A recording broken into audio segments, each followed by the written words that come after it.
जय श्री ओम नमः सिद्धेभ्यः। नमो अर्हन्ताणं नमो सिद्धाणं नमो आयरीयाणं नमो वज्रायाणं नमो लोये सव्वसाहूणम् वन्दितु सव्वसिद्धे गोमचलमणोवमं गदिं पत्ये वोच्छामि समय पावड़ मीणमो सुध केवली वणिदम् नमः समय साराय स्वानुभूत्या चकासते चित्स्वभावाय भावाय सर्वभावान्तरच्छिदे अनन्तधर्मणस्तत्त्वं पश्यन्ति प्रत्यगात्मनः अनेकांतमयी मूर्ति नित्यमेव प्रकाशताम्। नंबर का कलश हमारा पिछली कक्षा में हो गया था। ये थोड़ा लंबा चलेगा क्योंकि 144वीं गाथा उपसंहार है कर्ता कर्म अधिकार का। इसके बहुत सारे कलश आचार्य भगवंत ने यहाँ पर रचे हैं। तो पिछली बार जो 94 नंबर का कलश था उसमें हमने देखा एक पानी के स्रोत का उदाहरण देकर के कि जैसे जल का कोई स्रोत है या कोई नदी बह रही है, वो टूट करके या किसी तालाब की या किसी जल के बड़े जलाशय की स्थिति है, उसका किनारा टूट जाए और पानी उधर उधर बहने लगे तो उसकी दिशा मोड़ करके और उस जल को वापस उसी बावड़ी में मिला दिया जाता है या वहीं पर वापस उसको जोड़ दिया जाता है। उसी प्रकार से आचार्य देव ने कहा कि अपने उपयोग में ही कहना चाहिए। अप्पा अप्पमिरो वाली जो बात है, उपयोग को उपयोग से ही वापस जोड़ दो। ज्ञान आत्मा से निकला और आत्मा में ही वापस चला गया तो निराकुलता जो है वो निराकुलता का आस्वाद्य होता है। तो राग द्वेष के विकल्प वन में घूमता हुआ जो उपयोग है वो वापस ज्ञान स्वभावी उपयोग के स्रोत आत्मा में आकर के मिल गया। इसलिए अंदर से भी विज्ञान घन और बाहर से भी विज्ञान घन ऐसा आत्मा प्रसिद्ध हुआ। ये चर्चा हुई थी। इसका हमने सार संक्षेप जो भावानुवाद है वो भी हमने इसका पढ़ा था और उसकी व्याख्या जो है 144वीं गाथा की टीका में यही कहा है। यहाँ से हम इसको पढ़ते हैं और जहाँ विश्लेषण की आवश्यकता होगी वहां पे हम इसका विश्लेषण करेंगे। ठीक है, तो ममता जी सराफ पढ़ेंगे आप? सर हाँ हाँ। 144वीं गाथा की टीका में भी यही कहा गया था कि 5 इंद्रियों और मन के माध्यम से विषय कसाय में उलझे मति ज्ञान को उनसे हटाकर बलपूर्वक आत्म सन्मुख करें और नाना नयों के विकल्पों में उलझे शुद्ध ज्ञान को भी आत्म सन्मुख करें, तभी आत्मानुभव होता है। उसी बात को इस कलश में कह रहे हैं कि अपने उपयोग को बलपूर्वक आत्म सन्मुख करो, क्योंकि आत्मानुभव करने की यही रीति है, यही विधान है, यही उपाय है। यह पुरुषार्थ की प्रेरणा देने वाला कलश काव्य है। यह पुरुषार्थ भी अन्य कुछ भी नहीं, मात्र पर सन्मुख अपने उपयोग को बलपूर्वक आत्मिक सन्मुख करना ही है। इस कलश के भाव को नाटक समय सार में इस प्रकार व्यक्त किया गया है, जैसे एक के जल नाना रूप धर भानु जोग भयो बहु भांति पहचान्यो न परतु है। फिर काल पाई दर भानु जोग दूर होत अपने सहज नीचे मार्ग ढरतु है। तैसे यह चेतन पदार्थ वे भाव तासों गति जो निवेश भाव भावरी परतु है। सम्यक सुभाई पाई अनुभव के पंथ धाई बंध की जुगति भानी मुक्ति करतु है। आगे बढ़िए। जिस प्रकार पानी अनेक वस्तुओं के सहयोग से अनेक रूप हो जाता है और पहचानने में नहीं आता, फिर समय आने पर जब संयोग दूर हो जाते हैं तब अपने स्वभाव में आकर नीचे की ओर बहने लगता है, उसी प्रकार यह चेतन आत्मा विभाव अवस्था में गति योनि वेश रूप संसार के भंवरों में भ्रमता रहता है, फिर अवसर आने पर निस्सम्यक स्वभाव को प्राप्त कर अनुभव के पथ पर लगकर बंध को नष्ट कर मुक्ति को प्राप्त करता है।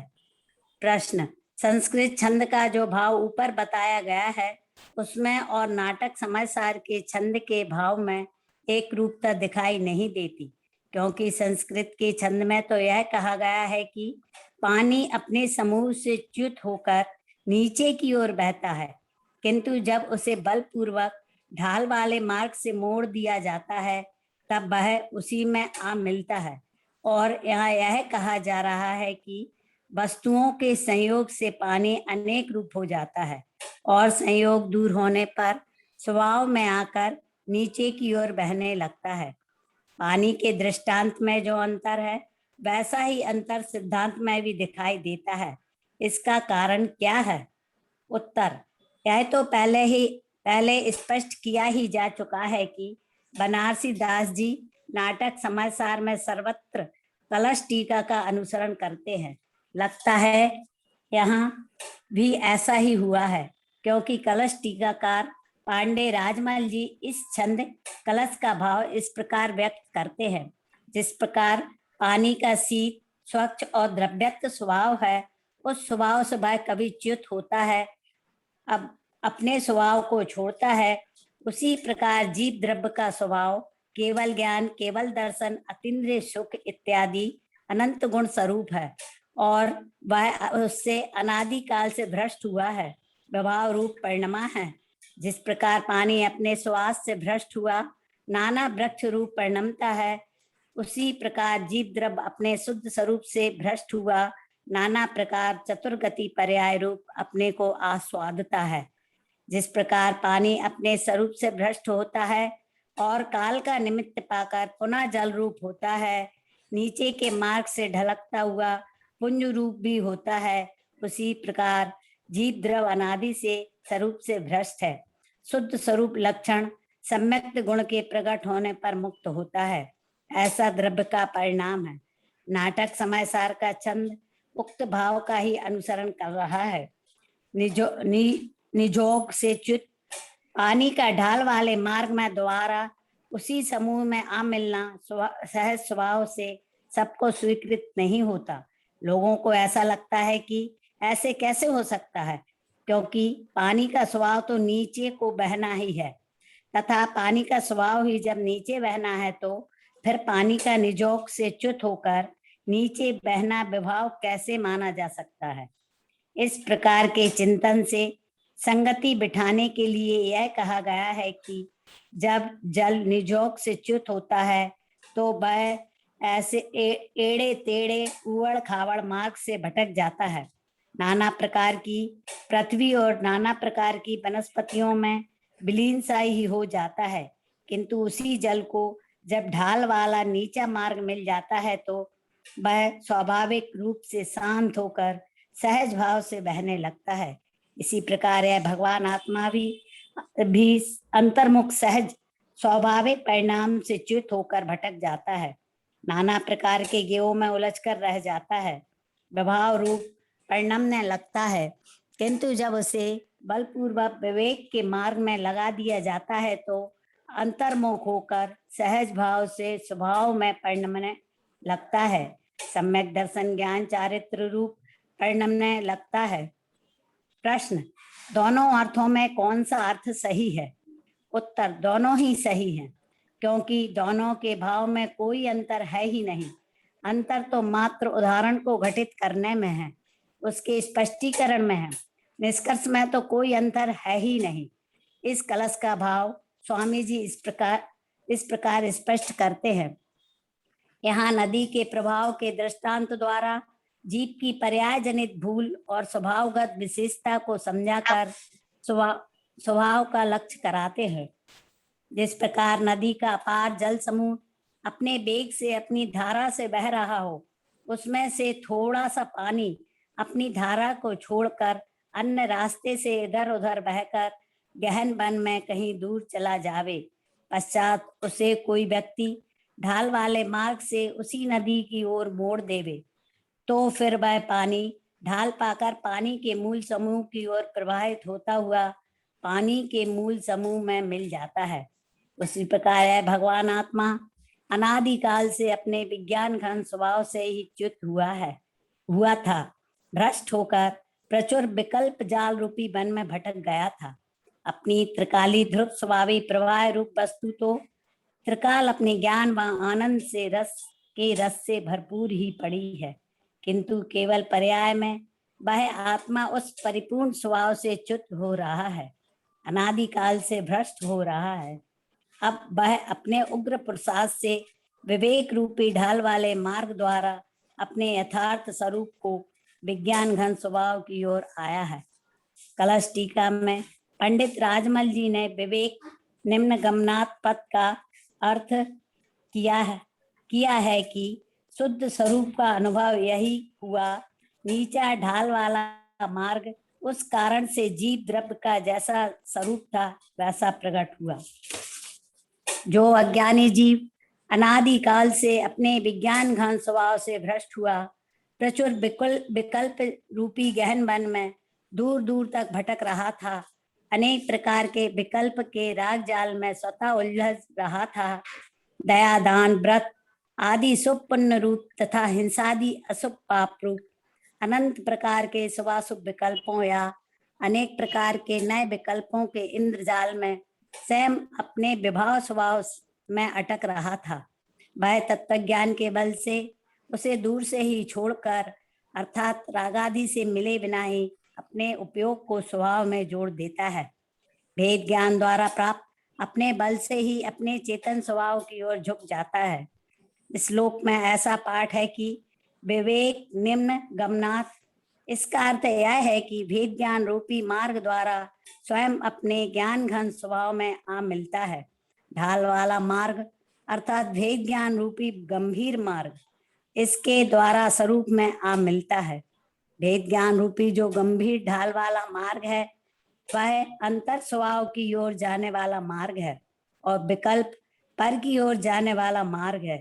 भेद ज्ञान द्वारा जिसको स्वभाव को आश्रय हो जाता है वह विकल्पों से भिन्न होता है, फिर उसे विकल्पों का कर्तृत्व नहीं रहता। अज्ञानी दया दान व्रत आदि शुभ विकल्पों को अपना स्वरूप मानकर विकल्पों का कर्ता बनकर निज चेतन स्वरूप से भ्रष्ट होकर विकल्प वन में चिरकाल तक परिभ्रमण करता है।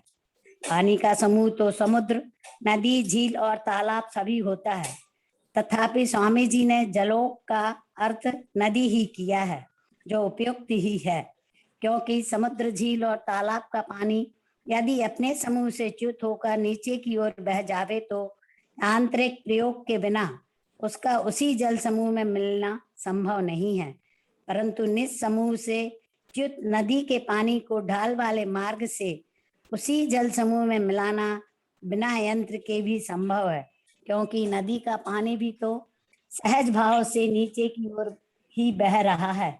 निज स्थान पर पानी अपने समूह से च्युत हुआ है, भले ही उसे उसी स्थान पर ना मिलाया जा सके, परंतु उसी जलधारा से मैं आगे अवश्य मिलाया जा सकता है। हरिद्वार में गंगा नदी की एक जलधारा को नहर का रूप देकर गंगा से पृथक किया गया और उसी जलधारा नहर को लगभग 500 किलोमीटर अलग चलाकर कानपुर के आसपास उसी गंगा नदी में ही मिला दिया गया। अतः स्वामी जी के जल समूह का अर्थ नदी ही किया है, वह तर्क संगत है एवं उनके लौकिक अनुभव को भी सिद्ध करता है। हाँ, बस अरे भाई, यहीं तक बस। हाँ, अभी जो विश्लेषण चल रहा है वो मूल रूप से दृष्टांत का ही चल रहा है, इसलिए मैंने रोका नहीं आपको। ये दृष्टांत जैसा मूल संस्कृत छंद में आया जलोग का, एक मान लो तालाब है, वो तालाब से बहकर के पानी जाएगा ढलान की तरफ तो वापस तालाब में आए ऐसा देखा नहीं जाता है। तो आचार्य देव का वहां तात्पर्य जलोग का मतलब ये नदी ही है। ऐसा होता है ना, कोई नदी किसी स्रोत से बह करके आ रही हो और कहीं एकदम से समतल जगह आ जाती है वन की, तो उसकी 50 धाराएं बहने लगती हैं इधर उधर चारों तरफ, उसकी ऐसा लगता है कि यहाँ नदी है ही नहीं, छोटा सा है नाली के रूप में। तो और वो पानी का फिर क्या होता है, वो पानी पेड़ों के द्वारा सोख लिया जाता है या अन्य अन्य प्रकार से, उसका उपयोग होता हुआ देखा जाता है। लेकिन आगे कोई ऐसा स्थान होता है जहां पर ढलान अधिक होता है और एक दिशा की तरफ होता है, तो वही नदी वापस मिल करके एक धारा रूप बहने लगती है। तो ये दृष्टांत है। खैर, दृष्टांत का हम बहुत विश्लेषण ना करें। दृष्टांत एक देश होता है और सिद्धांत को समझाने के लिए होता है। सिद्धांत अत्यंत स्पष्ट ये है कि जब तक हमारा ज्ञान रूपी जलधारा मति ज्ञान और श्रुति ज्ञान के माध्यम से 5 इंद्रिय के विषय और 5 इंद्रिय के विषयों है, 5 इंद्रिय के जो विषय, विषय का मतलब जो भी हमारे ज्ञान में झलकता है ये हम कह सकते हैं। 5 इंद्रिय के माध्यम से जो ज्ञान हो रहा है, अच्छा 5 इंद्रिय के माध्यम से जो विषयों का भोग हो रहा है, उनमें ये सारा का सारा जो उपयोग है वो नष्ट भ्रष्ट हो जाता है। और उसका परिणाम क्या होता है वो हम जानते ही हैं। 4 गतियों रूप अवस्था हो जाती है। उसका सौंदर्य भंग हो जाता है। जैसे जलधारा का वो छिन्न भिन्न होने पर, वैसे ये आत्मा का जो शांति है वो भंग हो जाती है और अनेक प्रकार से आकुलता रूप के परिणमन करता है। लेकिन समझ लो कहीं तीर्थंकर की वाणी का योग मिला, गुरु का योग मिला, वस्तु का स्वरूप जानने को मिला, तो मानो कि वो ढलान मिल गया उपयोग को, और उपयोग वस्तु के स्वरूप को समझने के लिए दौड़ता है और दौड़ता दौड़ता फिर वो वापस अपने उपयोग में ही जो स्व आत्म वस्तु है, जो सर्व सामर्थ्यवान वस्तु है, वो सारा का सारा वहीं आकर के एक धारा रूप बहने लगता है, विज्ञान घन ही हो जाता है। तो वही उसी से सिद्धि होती है। ये बड़ा सांग रूपक तरीके का उदाहरण यहाँ पर देने का प्रयास किया गया है। क्योंकि पंडित बनारसी दास जी के दृष्टांत में और पंडित बनारसी दास जी ने तो ये कह दिया कि एक पानी अनेक रूप हो जाता है, अनेक रूप हो जाता है। मान लो लाल मिट्टी में मिलके लाल दिखाई देता है, काली मिट्टी पे बह रहा है तो काला दिखाई देता है, किसी चट्टान के ऊपर बह रहा है, तेज धूप है तो उष्ण भी हो जाता है, किसी शीत स्थान पर बह रहा है तो शीत भी हो जाता है। यानी अनेक प्रकार के, इस प्रकार की जब अवस्थाएं होती हैं तो अनेक रूप दिखाई देता है। लेकिन वो जब सहज स्थिरता उसको प्राप्त होती है तो वो अपने निर्मल रूप पर लौट आता है। तो ऐसे ही जब आत्मा का उपयोग अस्थिर होता है तो संयोग का प्रभाव अधिक होता है तो अनेक रूप दिखाई देता है, और उपयोग जब स्थिर होता है तो एक ज्ञान विज्ञान घन रूपी परिणमित होता हुआ दिखाई देता है। लेकिन एक शब्द आचार्य अमृतचंद्र देव ने डाला है मूल कलश में, बलात्। बलात् शब्द का मतलब है बुद्धिपूर्वक, पुरुषार्थ पूर्वक मोड़ना। पुरुषार्थ क्या है मोड़ने के लिए? तो वो पुरुषार्थ है तत्व का अभ्यास, वस्तु व्यवस्था का परिचय, आगम का अभ्यास, तत्व का विचार, यही पुरुषार्थ है। पुरुषार्थ का मतलब खींचातानी नहीं होता है एक हमारे मन में कि प्रयास करो, कोशिश करो, पुरुषार्थ करो। तो माने हम क्या करें हैं? किसी चीज को उठा के पटकने लगे, चिल्लाने लगे, चीखने लगे। पुरुषार्थ का मतलब है स्थिर चित्त से तत्व का अभ्यास। मोक्ष मार्ग में बुद्धि पूर्वक अभ्यास तो इतना ही है। पंडित जी साहब ने भी कहा कि हम आगम का अभ्यास करें, तत्व का विचार करें, और वो बुद्धि पूर्वक पुरुषार्थ में से ही जो विज्ञान घन होने रूप, अबुद्धि पूर्वक विज्ञान घन होने रूप जो निर्मल धारा है, जो ढलान है, वो अपने आप वहीं से निकल जाती है। उसके लिए कोई प्रयास, पुरुषार्थ, प्रयत्न नहीं करना पड़ता है। वो ढलान सहज बन जाती है, सहज मिल जाती है। लेकिन बुद्धिपूर्वक पुरुषार्थ तो वस्तु को समझने का ही है। दृष्टांत बहुत सरल है, अनुभूत है। दृष्टांत अनुभूति ही होना चाहिए। इस बात को सब, जल के स्वभाव को सब समझते हैं। चाहे वो जल का स्वभाव आचार्य अमृतचंद्र देव ने कहा हो, चाहे वो जल का स्वभाव पंडित बनारसी दास जी ने कहा हो, चाहे गुरुदेव श्री ने उसको विस्तार दिया हो नदी के रूप में, लेकिन उसका मूल ध्वनि यही है कि वो नदी अपनी मूल जो जल है उसकी ओर लौट जाता है। ढलान मिलने पर या स्थिरता मिलने पर जल अपनी निर्मलता को प्राप्त हो जाता है, शीतलता को प्राप्त हो जाता है। ऐसे ही ये अपने उपयोग के साथ भी यही स्थिति समझनी चाहिए।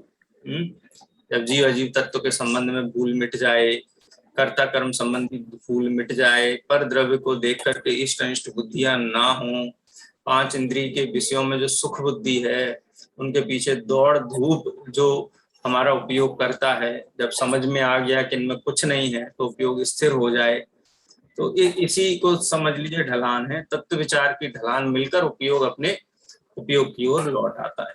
यही बात इसमें है, ये चर्चा है 2-3 पैराग्राफ में, वो हम पढ़ते हैं। ठीक है, चलिए लता जी पढ़िए। अरे भाई, नदी का जो पानी अपनी मूल धारा से अलग हो जाएगा, बिछुड़ जाएगा, उसकी दुर्दशा ही होने वाली है। उसका विनाश सुनिश्चित ही है। वह पानी अब अपने पानी के रूप में नहीं रह पाएगा। या तो मिट्टी में मिलकर कीचड़ हो जाएगा, या फिर किसी वृक्ष द्वारा सोख लिया जाएगा। यदि वह जल अपनी सुरक्षा चाहता है तो अब उसे जैसे भी बने नदी की मूल धारा की ओर ही लौटना होगा। उसकी सुरक्षा का अन्य कोई उपाय नहीं है। इसी प्रकार जिस आत्मा के श्रद्धा, ज्ञान और चारित्र त्रिकाली ध्रुव निःशुद्ध आत्मा से चित होकर पर पदार्थों में समर्पित है, उनकी दुर्दशा सुनिश्चित ही है। ऐसे जीव ही 4 गति और 84 लाख योनियों में भटक रहे और तब तक भटकते रहेंगे जब तक कि वे पर से परान्मुख होकर निज भगवान आत्मा के प्रति समर्पित नहीं हो। हाँ, तात्पर्य है कि जिस आत्मा के श्रद्धा गुण ने अपने ध्रुव आत्मा में अपनापन न रखकर अपने आत्मा से भिन्न पर पदार्थों और अपने ही आत्मा में उत्पन्न होने वाले हाँ राग द्वेषादि भावों में अपनापन रखा, तथा जिस आत्मा के ज्ञान गुण अपने आत्मा को निज रूप न जानकर पर पदार्थों और रागादि को निज रूप जाना, इसी प्रकार आत्मा के गुण ने निज आत्मा में लीनता न करके स्थिरता न रखकर पर पदार्थों और रागादि में लीनता की, स्थिरता की, वह आत्मा 4 गति और 84 लाख योनियों में भटककर अनंत दुख उठाता है। सांग रूपक के रूप में जैसे जल अपने मूल स्रोत से बाहर निकल जाता है तो उसकी दुर्दशा हो जाती है, मैला हो जाता है, वृक्षों द्वारा सोख लिया जाता है, और लेकिन जब वो अपनी धारा के साथ बहता है तो बहुत सुंदर लगता है, निर्मल लगता है, बलशाली लगता है। ये तुलना वहां पर की गई है। सर 294 या 274? 274 है। हाँ,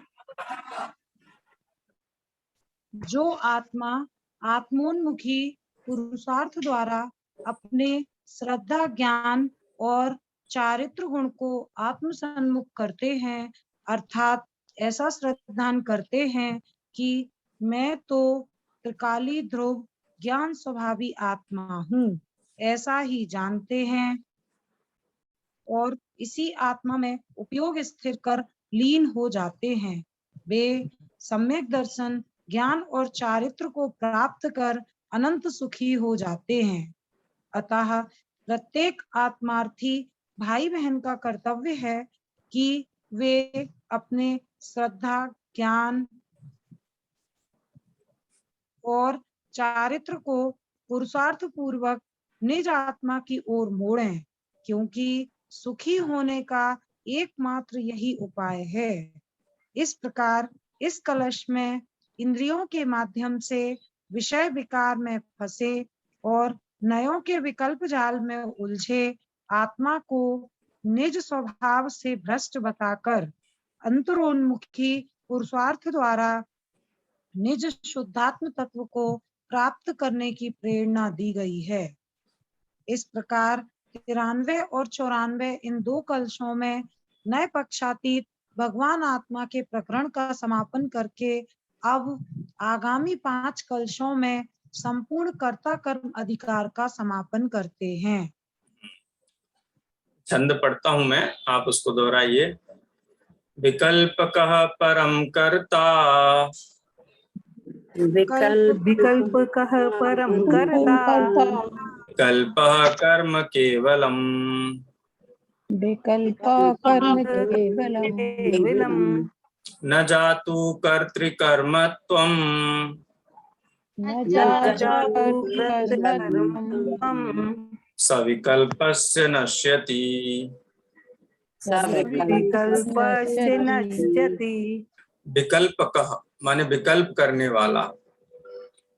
विकल्प करने वाला क्या है? परम कर्ता, केवल कर्ता ही है। विकल्प करने वाला कर्ता है। विकल्पः कर्म केवलम, और विकल्प उसका कर्म है ना। कर्ता कर्म, कर्ता हो गया विकल्प करने वाला, और जो विकल्प है वो कर्म है। यहाँ विकल्प का मतलब क्या समझना चाहिए? विकल्प का मतलब ज्ञान का ज्ञेय नहीं। विकल्प का मतलब किसी वस्तु के लक्ष्य से उत्पन्न होने वाला शुभ भाव, अशुभ भाव, जो भी है, आप पूरा विभाव इसमें विकल्प के रूप में देख सकते हैं। यहाँ नए विकल्पों तक की बात है। परम शुद्ध निश्चय नय का विकल्प भी यदि है तो वो भी स्वभाव रूप है। विकल्प है माने उसके विषय को जानने रूप, खंड रूप, जो श्रुत ज्ञान का अंश रूप जो ज्ञान है। तो न जातु कर्तृकर्मत्वं सविकल्पस्य नश्यति। सविकल्पस्य, जो जीव विकल्प सहित है, कर्तृकर्मित्वं न जातु नश्यति, उसका कर्ता कर्मपना नष्ट नहीं होता है। माने वो जीव सविकल्प रहता है। और जैसे है ना, ज्ञान भाव ज्ञानी करे, अज्ञानी अज्ञान है, ऐसे विकल्प भाव विकल्पी करे, और विकल्प रहित निर्विकल्पी। विकल्प भाव जिसको है वो विकल्पी है, स्वभाव रूप है, और उसका कर्ता कर्मपना नष्ट नहीं होता है। उसको वो कर्ता कर्म का विकल्प बना रहता है, वो अभेद आत्मा का अनुभव नहीं करता है। इतनी सी बात है। क्योंकि उपसंहार चल रहा है इसलिए बहुत विस्तार इसको हम और नहीं देते हैं। इसका हिंदी अनुवाद पढ़ते हैं। है विकल्प ही कर्म होवे, विकल्प तो करे वही तो करता होवे।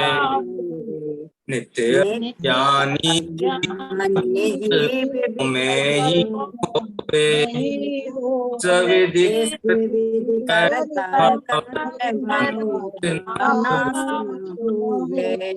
डॉक्टर साहब ने तो उस विकल्प करने वाले को अज्ञानी जीव ही कह दिया। मैं पर का करता हूँ, इस प्रकार का विकल्प रखने वाला जीव विकल्पी होता है और वह अज्ञानी होता है।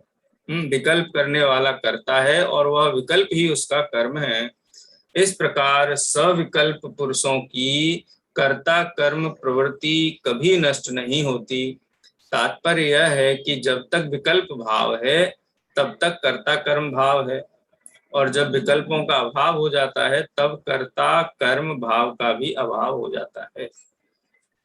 नित्य अज्ञानी जीव विकल्पों में ही होवे, यानी कोई जीव अपने को विकल्प रूप, माने जो ज्ञान में जो विकल्प आया, किसी नए के एक पक्ष में ही तन्मय होकर के उसी को अपना स्वरूप मान लेता है, वो अज्ञानी का लक्षण है। विकल्पात्मक रहना, विकल्प को ही अपना स्वरूप मानना, विकल्प में ही अहम बुद्धि, ममत्व बुद्धि, कर्तृत्व बुद्धि, भोक्तृत्व बुद्धि रखना, ये अज्ञानी का लक्षण है। अब ज्ञानी को भी विकल्प होता है ना, स्वभाव। ज्ञानी को स्वभाव वाला जो विकल्प है उसको न गिन करके उसकी परिणति में जो निर्विकल्पना है वो हम देख सकते हैं। परिणति की अपेक्षा से निर्विकल्प है, उसको किंचित मात्र भी अपने स्वरूप के संबंध में किसी भी प्रकार का भय नहीं है। ये लोक भय, परलोक भय, अकस्मात भय, रक्षा भय, गुप्ति भय है, किसी भी मरण भय, वेदना भय, कोई भय नहीं। निर्विकल्प है, आनंद में रहता है। नरक में रहता हुआ भी धारी चिन्मूर्त की मोह रीत लगत है अटापटी, वो निर्विकल्प की श्रेणी में हम उसको देख सकते हैं। और जो विकल्प रूप अपने आप को अनुभव करता है उसको यहाँ पर अज्ञानी, इस प्रकार से डॉक्टर साहब ने कहा है। अभी हमारा समय हो गया है, आगे विशेष चर्चा अपन कल करेंगे। अभी जिनवाणी स्तुति करेंगे हैं।